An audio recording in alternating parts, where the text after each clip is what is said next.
Takže čau, já jsem Katy, dneska to bude další video a dneska to bude nejtek, ale nikoho asi zatagovat nebudu a můžeme jít rovnou na to a bude jen toho tady pár, aby to nebylo zas tak moc. Takže můžeme jít na to.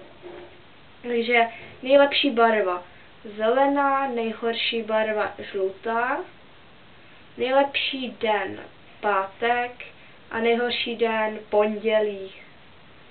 Nejlepší roční období léto a nejhorší roční období je zima. Nejlepší jídlo, takže krokety a nejhorší jídlo asi játra nebo houby.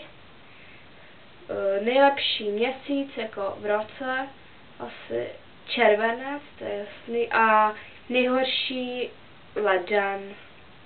Nejlepší předmět ve škole to je židle a nejhorší předmět ve škole učebnice.